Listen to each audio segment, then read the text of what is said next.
দুষ্টু বাঘ, এই তীরটা একেবারে তোর বুকে গিয়ে গিঁথবে। আমার হাতেই আজ তোর মরণ হবে। দোহাই লাগে শিকারি ভাই, আমায় মেরো না। আমার ছোট ছোট 4টা ছানা আছে।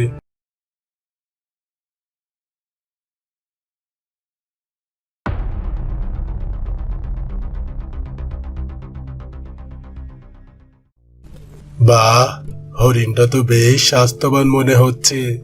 আজকে খুব ভালো ভোজন হবে। যাই, ছানাদেরকে গিয়ে ডেকে নিয়ে আসি। এই বলে বাঘটি মৃত হরিণকে সেখানে রেখেই ছানাদেরকে নিয়ে আসতে যায়। এইদিকে হরিণটির 2টো ছানা সারাদিন ধরে মায়ের জন্য বাড়িতে অপেক্ষা করতে করতে শেষমেশ মাকে খাবার নিয়ে ফিরে না আসতে দেখে দুজনেই মায়ের খোঁজে বেরিয়ে পড়ল। কিছু দূর গিয়েই তারা দেখতে পায় ঝোপের কাছে একটা হরিণ মরে পড়ে আছে। এই দেখে হরিণ ছানা দুটি মৃত হরিণের কাছে যায় আর গিয়ে দেখে মৃত হরিণটি তাদের মা। এই দেখে হরিণ ছানা দুটো কান্নায় ভেঙে পড়ে। মা, ও মা, ওঠো না, আমাদের যে ভীষণ ক্ষুধা পেয়েছে। মা, বাড়ি চলো, আমরা আর কোনোদিন তোমার অবাধ্য হব না। মা, ওঠো না, কোনোদিন আর আমরা ঝগড়া করব না। এইভাবে কাঁদতে কাঁদতে হঠাৎ হরিণ ছানা দুটো বাঘের গর্জন শুনতে পায়। বাঘের গর্জন শুনে হরিণ ছানা দুটো ভয় পেয়ে ঝোপের আড়ালে লুকিয়ে পড়ে। আর ঝোপের আড়ালে লুকিয়ে দেখে একটা বাঘ তার ছানাদের নিয়ে মৃত হরিণটার দিকে এগিয়ে আসছে।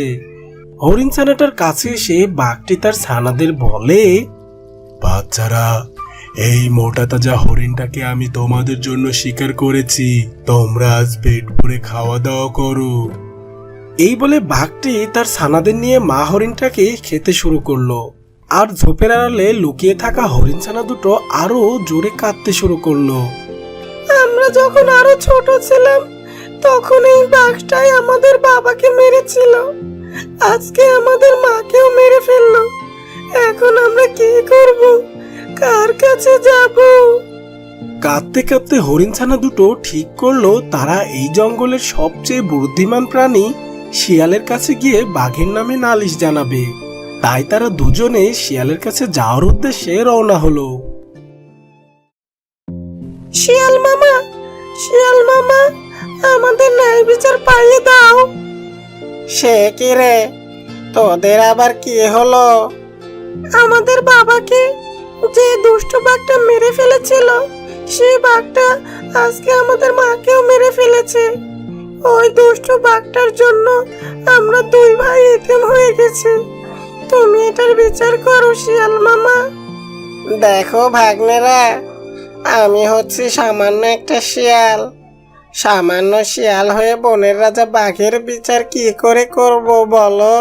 কিন্তু বাঘটা মোটেও ঠিক কাজ করেনি। দাঁড়াও, আমাকে একটু ভাবতে দাও, আমি দেখি কি করা যায়। কিছুক্ষণ পর হঠাৎ শিয়াল লাফিয়ে উঠে বলে, এউরেকা, পেয়ে গেছে। কি পেলে শিয়াল মামা? দেখো ভাগ্নে, বাঘ তো অনেক শক্তিশালী। আমরা তো বাঘের সাথে আর পেরে উঠবো না, উল্টো বাঘই আমাদের খেয়ে দেবে। তার চেয়ে বরং আমরা শিকারের সাহায্য নিব। শিকারি? হ্যাঁ, শিকারি, মানে বাঘ শিকারি। আমি কালকেই ওই পাশের গ্রামে যাব। সেখানে এক বাঘ শিকারি আছে। আমি তাকে গিয়ে বলবো তোমাদের ন্যায় বিচার পাইয়ে দিতে। ঠিক আছে শিয়াল মামা, আমরা কিন্তু অপেক্ষায় থাকবো। আচ্ছা আচ্ছা, এখন তোরা বাড়িতে যা। আর হ্যাঁ, সাবধানে থাকিস তোরা। শিয়ালের কথা শুনে হরিণ ছানা দুটো বাড়ি ফিরে গেল।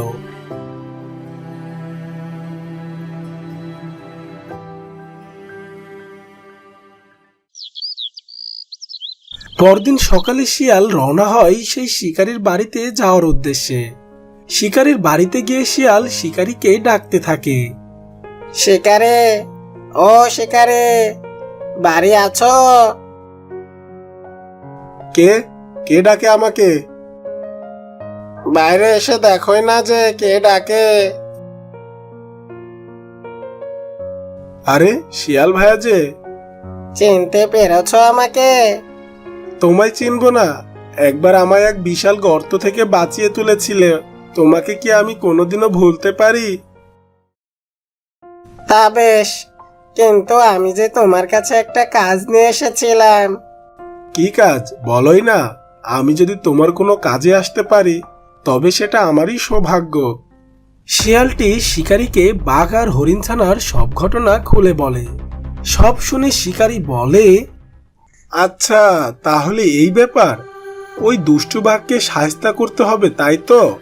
তুমি কোনো চিন্তা করো না, আমি আজ বিকেলেই সেই বাঘকে শায়েস্তা করতে যাব। ঠিক আছে, আমি চললাম তাহলে। গিয়ে দেখি ভাগ্নে দুটো কিছু খেয়েছে কিনা।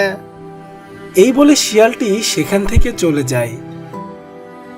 আর বিকেল হতেই শিকারী তীর ধনুক নিয়ে জঙ্গলের উদ্দেশ্যে রওনা হয়ে যায়। জঙ্গলে গিয়ে খুঁজতে খুঁজতে শিকারী দেখে এক গুহার কাছে সেই দুষ্টু বাঘটি একা একা বসে আছে। বাঘটি দেখে শিকারী দূর থেকে তীর ছোড়ে। একটা তীর গিয়ে সোজা লাগে বাঘটির পায়ে, আর অমনি বাঘটি খুব জোরে চিৎকার করে ওঠে। আর তখনই শিকারী বাঘটার সামনে এসে দাঁড়ায়। বাঘের সামনে আরেকটা তীর ধরে বলে, দুষ্টু বাঘ, এই তীরটা একেবারে তোর বুকে গিয়ে গিঁথবে।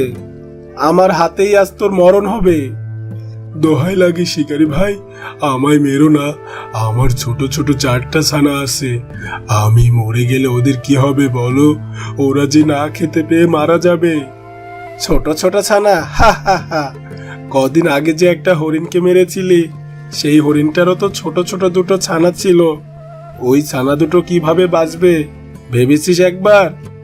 এবারের জন্য আমায় ক্ষমা করে দাও শিকারী ভাই। তুমি আমায় যা শাস্তি দেবে আমি মেনে নেব, কিন্তু আমার ছানাগুলো এতিম করে দিও না। আমি হাত জোর করছি তোমার কাছে। বেশ, তোকে ছাড়তে পারি, তবে একটা শর্তে। কি শর্ত বলো?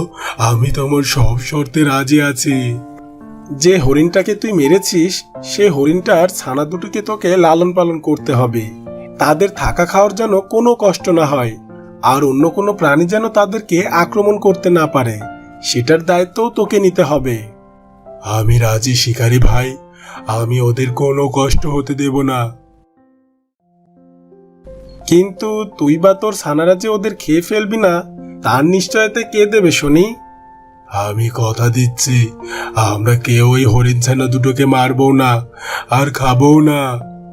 ঠিক আছে, কিন্তু পরে যদি তুই কথা না রাখিস তাহলে আমার এই তীর সোজা তোর বুকে গিয়ে গিঁথবে।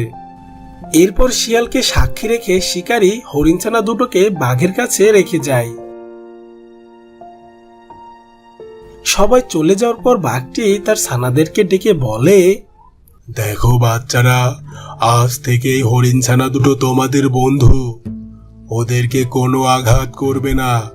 যাও, এবার সবাই একসাথে খেলাধুলা করো। ছানারা চলে যাওয়ার পর বাঘটি মনে মনে হেসে বলে, হো হো হো, হরিণ ছানারা, তোমরা শুধু একটু বড় হও, আর তারপর এই গুহায় নয়, আমার পেটেই তোমাদের জায়গা হবে। হা হা হা। এরপর এভাবে অনেক দিন কেটে যায়। হরিণ ছানারাও বড় হতে থাকে। একদিন বাঘ তার ছানাদেরকে ডেকে বলে, শোনো, সামনের মাসে আমার বড় ছানার বিয়ে দেব, আর সেই বিয়েতে সবাইকে হরিণ ছানা দুটোর মাংস খাওয়ানো হবে। হা হা হা। তোরা সবাই হরিণ ছানা দুটোকে বেশি করে খাওয়াবি, খাইয়ে খাইয়ে মোটা তাজা বানাবি। কিন্তু খবরদার, এই কথা যেন কোনোভাবেই পাঁচকান না হয়। কিন্তু আড়াল থেকে হরিণ ছানা দুটো বাঘের সব দুষ্ট বুদ্ধি শুনে ফেলে। সব শুনেও তারা বাঘের গুহা থেকে পালিয়ে না গিয়ে সেখানেই থাকতে থাকে। শিকারী আর শিয়ালের কাছেও কোনো নালিশ জানায় না। এর কিছুদিন পর একদিন বাঘটি ব্যথায় কাতরাতে কাতরাতে গুহায় ফিরে আসে। আহ, মরে গেলাম রে, পায়ের ব্যথায় মরে গেলাম। তোমার কি হয়েছে বাঘ মামা? তুমি এভাবে চিৎকার করছো কেন? আরে, চিৎকার কি আর সাধে করছি? আমার পায়ে যে বিষাক্ত গাছের কাঁটা ফুটেছে, ব্যথায় আমার সারা শরীর কাঁপছে। কোথায়? দেখি দেখি। এ কি? এ তো দেখি সেই বিষাক্ত জংলি গাছের কাঁটা। এই কাঁটার আঘাতে মানুষও মরে যায়। হ্যাঁ, এখন উপায়, আমি যদি মরে যাই আমার ছানাদের কি হবে? তুমি একদম চিন্তা করো না বাঘ মামা, আমি এক ধরনের ঔষধি গাছ চিনি। ওই গাছের পাতার রস চিবিয়ে তোমার ক্ষতস্থানে লাগিয়ে দিলেই তোমার ক্ষত সেরে যাবে আর বিষও কেটে যাবে। কোথায় পাবো সেই ঔষধ? কে এনে দেবে আমাকে? আমি যাব বাঘ মামা, এই জঙ্গলের শেষ মাথায় আছে সেই ঔষধি গাছ। আমি আজই যাব তোমার জন্য ওই ঔষধি পাতা আনতে। এই বলে একটি হরিণছানা ঔষধি পাতার সন্ধানে জঙ্গলের শেষ মাথায় যায়, আর আরেকটি হরিণছানা বাঘের সেবা করার জন্য গুহাতেই থেকে যায়। এভাবেই 2 দিন কেটে যায়। বিষের প্রভাবে বাঘের পা পচতে শুরু করে, কিন্তু হরিণছানার কোনো খবর নেই। বাঘটি মনের দুঃখে ভাবতে থাকে, এটা আমার পাপেরই ফল। হরিণছানা দুটোর দায়িত্ব নিয়ে আবার এদেরকে মেরে ফেলার ফন্দি করেছিলাম। সৃষ্টিকর্তা সেই জন্যই আমাকে এত ভয়ঙ্কর শাস্তি দিচ্ছেন। আমি হয়তো আর বেশি দিন বাঁচব না। এসব কিছু ভাবতে ভাবতে বাঘের 2 চোখ দিয়ে পানি পড়তে থাকে। ঠিক সেই সময় হরিণছানাটি ঔষধি গাছের পাতা নিয়ে হাজির হয়। আমি এসে গেছি বাঘ মামা, এই দেখো ঔষধ, এটা লাগিয়ে দিলেই তোমার ব্যথা এক্ষুনি সেরে যাবে। হরিণছানা দুটো বাঘের পায়ে ঔষধি পাতার রস লাগিয়ে দেয়। তারপর আস্তে আস্তে বাঘের পায়ের ক্ষতস্থান শুকোতে শুরু করে। একসময় বাঘটি সম্পূর্ণ সুস্থ হয়ে যায়। এদিকে বাঘের বড় ছানার বিয়ের দিনও এগিয়ে আসতে থাকে। বিয়ের খবর সারা জঙ্গলে ছড়িয়ে পড়ে। শিয়াল আর সেই শিকারী কিভাবে যেন জানতে পেরে যায় যে বাঘের ছানার বিয়েতে হরিণ ছানা দুটোর মাংস খাওয়ানো হবে। তাই তীর ধনুক নিয়ে শিকারী আর শিয়াল ছুটল বাঘের গুহায়। কই বাঘ, আছিস নাকি? বেরিয়ে আয়। হে কি শিকারী ভাই, তুমি হঠাৎ এলে যে? আসবো না বলছিস? শুনেছি তোর নাকি ছেলের বিয়ে। হ্যাঁ, আর 2 দিন পরে আমার ছানার বিয়ে। আমরা খবর পেয়েছি সেই বিয়েতে নাকি তুই সবাইকে হরিণ ছানা দুটোর মাংস খাওয়াবি বলে ঠিক করেছিস। আজ আমার হাত থেকে তোকে কেউ বাঁচাতে পারবে না। আমাকে মারতে চাইলে মেরে ফেলো শিকারী ভাই, কিন্তু আমার একটা কথা শোনো। তোর কোনো কথাই আমি শুনবো না, বিশ্বাসঘাতক কোথাকার। ঠিক সেই সময় হরিণছানা দুটো এসে শিকারীকে থামায় আর বলে, বাঘ মামাকে মেরো না শিকারি মামা। কে বলছো তোমরা? তোমরা জানো এই বাঘ তোমাদের খেয়ে ফেলতে চেয়েছিল। আমরা না আসলে 2 দিন পরেই তোমরা বাঘের পেটে চলে যেতে। সে কথা আমরা জানি শিয়াল মামা। জানো? তাহলে সে কথা আমাদের আগে জানাওনি কেন? আগে জানলে তখনই এই বাঘকে নরকে পাঠিয়ে দিতাম। এ কথা কেন বলছো শিকারি মামা? বাঘ মামারই বা কি দোষ বলো? প্রকৃতির নিয়মে যে বাঘেদের শিকার করে মাংস খেয়ে বেঁচে থাকতে হয়। ওরা তো আর আমাদের মতো ঘাস পাতা খেয়ে বাঁচতে পারে না। আমরা সবাই যদি বাঘেদের পেটে যেতে অস্বীকার করি, তাহলে বাঘেরা বাঁচবে কি খেয়ে বলো? এতে তো বাঘেদের আর কোনো দোষ নেই। হরিণছানা দুটোর কথা শুনে শিয়াল, শিকারী ও বাঘ এরা 3 জনই ভীষণ অবাক হয়ে যায়। তখন বাঘটি বলতে থাকে, শিকারী ভাই, আমাকে মাফ করে দিও। আমি সত্যিই সবসময় হরিণছানা দুটোকে খেয়ে ফেলতে চেয়েছি। এটাও ঠিক, আমার ছেলের বিয়েতে আমি ওদের মাংস খাওয়াবো বলে ঠিক করেছিলাম। কিন্তু কিছুদিন আগে যখন আমি অসুস্থ হলাম, তখন এই হরিণছানা দুটো দিন রাত সেবা করে আমাকে সুস্থ করে তুলেছে। সেদিন আমি বুঝতে পেরেছি যে ওরা আমাকে কতটা ভালোবাসে। আমি ওদের মা বাবাকে মেরেছি, তারপরও তারা আমাকে খুব যত্ন করে সুস্থ করে ফেলেছে। আমাকে ক্ষমা করে দিস রে তোরা।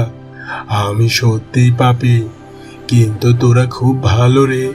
তোদেরকে আমি মারতে চাইতাম, কিন্তু এখন আর চাই না। ধরা পড়ে গিয়ে এখন মায়া কান্না কাঁদছিস?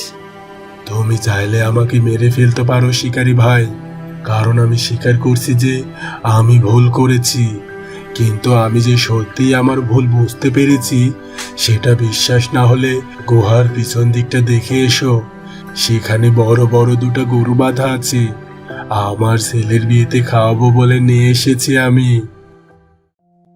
হরিণছানা শিকারী আর শিয়াল গুহার পিছে গিয়ে দেখে সত্যি সত্যি সেখানে দুটো গরু বাঁধা আছে।